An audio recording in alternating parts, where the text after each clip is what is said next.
Imagine what life was like before June 29th, 2007. Do any of you know the significance of that day? I'm not surprised. I'm actually holding the outcome of that day in my hands right now. Just as many of you probably have an iPhone or an iPad or some form of something in your homes. Steve Jobs has had one of the biggest impacts on technology today. I've been a user of Apple since I was a child and began using the iMac G3. Steve Jobs has since then been a role model of mine and was someone I was determined to meet until his untimely death just a year ago. Today I will not be talking about Steve Jobs' career at Apple, but instead telling you just a little bit about Steve Jobs and his personal life while he was still alive.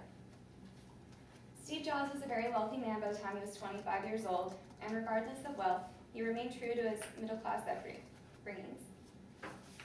His first home was sparsely furnished or decorated, which is something that he continued throughout all of his homes. He splurged on very few things, with the exception of Ansel Adams artwork, fine audio equipment, and cars.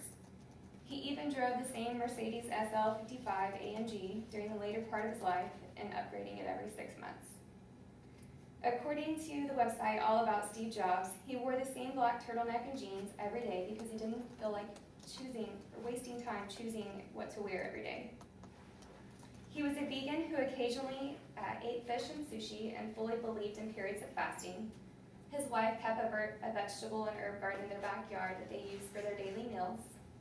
They had no staff with the exception of a part-time cook who came on occasion, so Lorraine did all the cooking and cleaning. There was also no security in their home or during their travels. He did his best to be a loving father, and he spent most evenings at home. He never attended public events unless they were during the day and scheduled for Apple.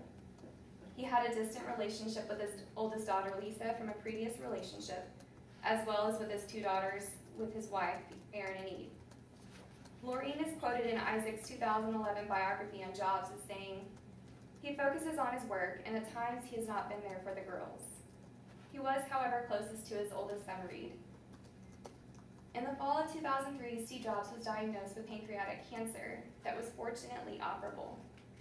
However, Jobs refused surgery and instead went on a diet of fruits, roots, and of course fasting. He tried to rid his body of the cancer naturally.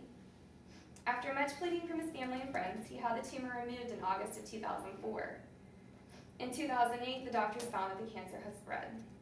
On January 14, 2009, Jobs took a medical leave from Apple and did not return until 2010, although looking much healthier.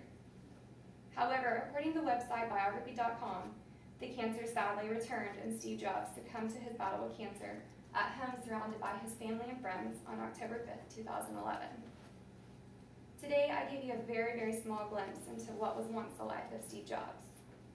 Steve Jobs once said, "Your time here is limited, so don't waste it living someone else's life." And today, I live by those words.